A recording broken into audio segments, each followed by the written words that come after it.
না না না ওঠেন আপনি না আমি আমার তো বাংলায় টাংলায় শুরু মুখস্থ আমার দ্বারা হবে না রে বাবু তোমরাই কেউ পড়াও কেন ইমামের দোষ ধরার সময় তো সে সময় আগে থাকেন ছুটি নেছেন কি না ইমাম গেল ওখানে ইমাম এত দেরি করে মসজিদে আসে আরে সওয়ালটার একটু বারান্দায় বাইন দিয়ে তুই আইছো না কাই যে মৌলুয়াদের শেষ করিয়ে দিল দেখতেছি কি করে সভাপতি আর সেক্রেটারি মসজিদের ভিতরে কি খুশির কথা করছো হ্যাঁ ইনার আবার নামাজে ডায়াসা কিটা নামাজে না তোমার হুকুমত আসনি নামাজে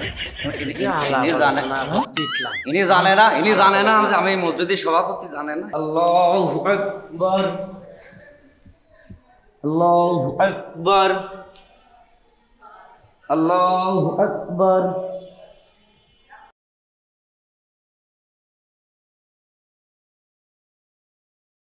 কি করে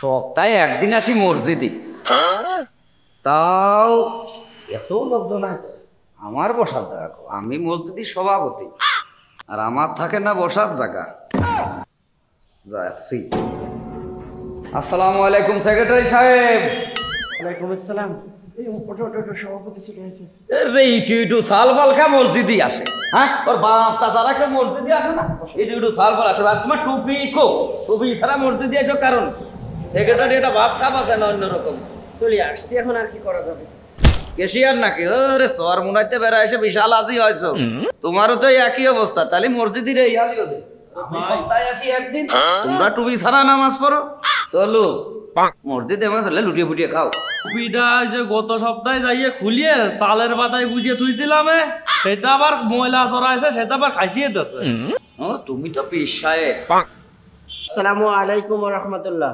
ওয়ালাইকুম আসসালাম ভাই ভালো আছেন ভালো আর থাকি কি করে তোমার কাছে যে কয়টা সেই টাকা ছিল সে লাভের টাকাটা তো দিলিয়ে না দেখো মসজিদের ভিতরে কি কয় ভাই দিয়ে দেবো না দিয়ে দেবো ধর মিয়া টাকা নিয়ে আর সময় শোন মসজিদের কথা মনে ছিল না তুমি তো জানো ওই টাকা গুছাইয়ে এবার আল্লাহ দিলে আমি হতে যাবো তাই নাকি আচ্ছা ঠিক আছে তাহলে এখন কি করা যাবে যত যাবেনি তাহলে দিয়ে দিবানি দিয়ে তাড়াতাড়ি দিয়ে আমি আবার কি সভাপতি সাহেব কেমন আছেন তোর মুখ দেখছে বিড়ির গন্ধ আমার মতো বিদেশি সিগারেট খাবি জেনে যাস গন্ধ কবে না আসসালামু আলাইকুম ওয়ালাইকুম ভাই আসসালাম ভালো আছেন আলহামদুলিল্লাহ আল্লাহ পাক খুব ভালো রাখেছে তা আপনার ছেলের খবর টবর কেমনে কি ও ছেলের খবর ভালো ছেলেটা সরকারি চাকরি হয়েছে প্রথম অবস্থায় 20,000 টাকা বেতন 80,000 টাকা লগে উপরি ইনকাম আছে ও তাহলে কি ঘুষ টুস খায় না দূর মিয়া তোমরা সব কিছুর ভিতরে খালি ঘুষ খোঁজো আমার সাল ঘুষ খায় ওটা ঘুষ না আমার ছেলে কাজ করে মানুষের কাজ করে সরকারের কাজ করে সবাই খুশি হয়ে ওই টাকাটা আমার ছেলেকে দেয় আর ঘুষ মারাচ্ছে আর আমি এত জাকাত ফিতরা দিই কইতে আমার ওই ছেলের ইনকামের টাকাই তো ওইখানে দিই ও তোমরা যখন পাড়ায় জাকাত ফিতরা দিচ্ছে তখন তো কেউ কম না ঘুষির টাকা ও ঘুষ না ওটা হাদিয়া সভাপতি আর সেক্রেটারি মসজিদের ভিতরে কি খুশির কথা করছো হ্যাঁ ইনার আবার নামাজে ডায়াসা কিটা নামাজে না তোমার হুকুমত আসনি নামাজে ইনি জানে না আমি মসজিদের সভাপতি জানে না হ্যাঁ ঘুষ সভাপতি এখানে এসে ই করতেছো এই মসজিদে এই শোনো আমি কিন্তু এই মসজিদে টাকা দিয়া বন্ধ করিয়ে দিবা বন্ধ করে দিবা তাই কি আছে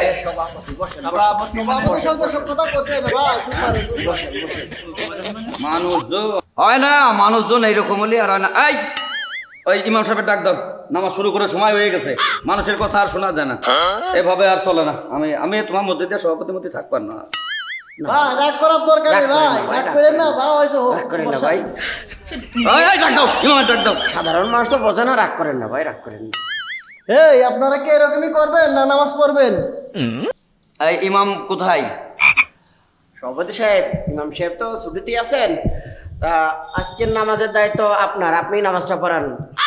ইমামে ছুটি দেছো, আমার কাছে বলিয়ে ছুটি দেছো? আপনার কাছে বলি নাই, কিন্তু ইমাম সাহেব তো অসুস্থ, তার তো ছুটি লাগবে। তাহলে তুমি আর কেশিয়ার পড়াও নামাজ আজকে। আপনি একজন সম্মানিত মানুষ, আর আপনি সভাপতি মসজিদের, আপনি না পড়ালে হয় নাকি? আজকে আপনার দায়িত্ব, আপনি নামাজ পড়ান। না না না, সভাপতি সাহেব ওঠেন ওঠেন, আপনি না আমি আমার তো বাংলায় টাংলায় শুরু মুখস্থ, আমার দ্বারা অভিনানের বাবু, তোমরাই কেউ পড়াও। কেন ইমামের দোষ ধরার সময় তো সে সময় আগে থাকেন, ছুটি নেছেন কি না? ইমাম গেল ওখানে, ইমাম এত দেরি করে মসজিদে আসে আর কেন? এই সাওয়ালটার একটু বারান্দায় বাইন দিয়ে তুই আইছো না, কাইয়ে যে মৌলিওয়াদের শেষ করিয়ে দিল দেখতেছি। হ্যাঁ, একটু ধৈর্য ধরে বসেন। সাওয়ালটার বারান্দায় বাইন দিয়ে তুই নামাজ আইছো। আজকে সভাপতি পড়াবে, একটু ধৈর্য ধরে বসেন। আচ্ছা সভাপতি সাহেব, ওঠেন, তাহলে ওঠেন ওঠেন। ওঠেন, আজকে ওইটা আপনি সামনে দাঁড়ান। হ্যাঁ, নামাজ আজকে আপনারই পড়ান লাগবেই, কারণ আপনি পড়াবেন। ওঠেন। আগে তে জানলে বাবু আজকে মসজিদেই আসতাম। হ্যাঁ, মুসল্লি সাহেব ওঠেন ওঠেন ওঠেন, আজকে ওঠেন।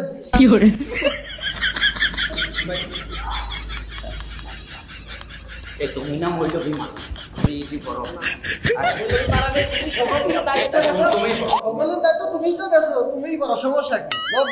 আল্লাহ আজকে যে কপালে কি আছে।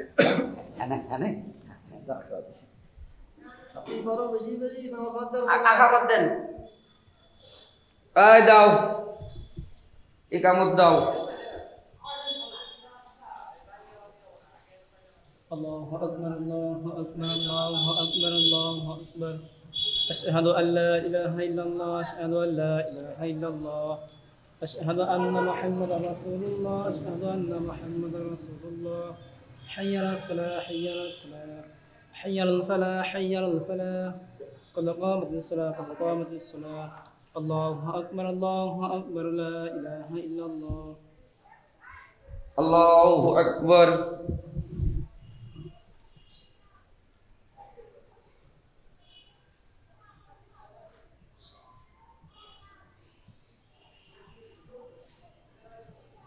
الله أكبر سمع الله لمن حمده الله أكبر الله أكبر الله أكبر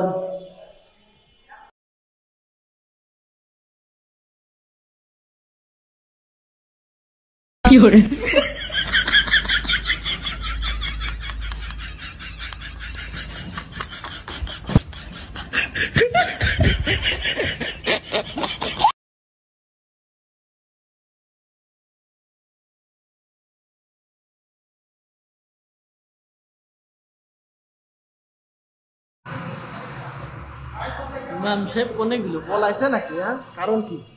ভাই ভাই, ইমাম সাহেব দেখতেছি নেই, কারণ কি? এই ওঠো, সবাই ওঠো। আমি সেওয়ানি করলাম যে ঘুষখোর সভাপতিতে নামাজ পড়াই না, হুজুরিতে পড়াও, হুজুরিতে পড়াও। এখন পলাইছে, এখন কি হবি? হ্যাঁ সভাপতি সারিয়ার সময় ইমামের দোষ ধরে বেড়াই, আজকে নামাজের দায়িত্ব দিছি গেল ওখানে। হ্যাঁ, উঠলা বেচা লোকের যে সভাপতি বানালে এইরকম নামাজি হয়, বুঝছো? বাবু আমার ঠিকই কয়েছে, সভাপতি তো চলেই গেছে, পলাইছে, তা যে কোনো একজন নামাজটা পড়ান। আচ্ছা সেক্রেটারি সাহেব, তাই তো সভাপতি আপনি বলা পড়ান, আপনি পড়ান যান। চেঁচামেচি করার দরকার নেই, পরে সবকিছু বলা যাবে, সে তো বলেছে দেখবো না। ওই যে শেষ করে নি, নামাজটা শেষ করি, দাঁড়াও, সে পড়াক, আপনি পড়ান। আসেন, নামাজ আমি পড়াচ্ছি, নামাজে দাঁড়ান। আই দাঁড়ান দাঁড়ান, আই সেক্রেটারি আপনি পড়ান। এটা টুপি মুভি নেন কারো কাছ থেকে, টুপি তো দিব না, টাকা আনবেন না। না, সব সভাপতি একরকম।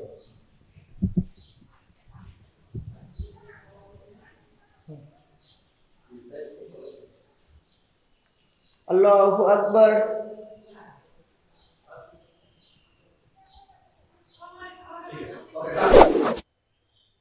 আসসালামু আলাইকুম। আজকের যে নাটকটি দেখলেন, এরকম পরিস্থিতি আমাদের সমাজে বিভিন্ন মসজিদ এবং মাদ্রাসায় দেখবেন অযোগ্য অশিক্ষিত যাদের দিনই কোনো এলেম নেই, তারা সভাপতি, সেক্রেটারি কিংবা কেশিয়ার হয়ে বসে আছে। আসলে আমাদের এইখান থেকে বেরিয়ে আসতে হবে। যাদের দিনই এলেম আছে, যাদের শিক্ষাগত যোগ্যতা আছে, তাদেরকে আপনারা মসজিদ এবং মাদ্রাসার সভাপতি নির্বাচন করেন। তাহলে দেখা যাচ্ছে যে আমাদের ইমাম যদি না থাকে তাহলে নামাজ চলবে ইনশাল্লাহ, কোনো সমস্যা হবে না। কিন্তু এরকম অযোগ্য যদি আপনি একজনকে সিলেকশন করেন তাহলে সেটা দিয়ে যেমন আপনার মসজিদ কিংবা মাদ্রাসার কোনো উন্নয়ন সম্ভব নয়, সেরকম সমাজ এবং রাষ্ট্রের কোনো উন্নয়ন সম্ভব নয়। মানুষের পরিবর্তন আনতে হলে মসজিদ এবং মাদ্রাসা থেকে শুরু করতে হবে। যোগ্য এবং শিক্ষিত লোক নিয়ে আসেন, তাহলে দেখবেন সব কিছুর পরিবর্তন হবে। আর আমাদের আজকের নাটক দেখার জন্য ধন্যবাদ, এবং আগামী দিনের নাটক দেখার জন্য সবার আমন্ত্রণ রইল। সবাই আমাদের চ্যানেলটাকে সাবস্ক্রাইব করবেন, সোসাইটি মিডিয়া 24। আপনারা ওইখানে সাবস্ক্রাইব করবেন, শেয়ার করবেন এবং নাটকটি দেখবেন। ধন্যবাদ। আসসালামু আলাইকুম ওয়া রাহমাতুল্লাহ।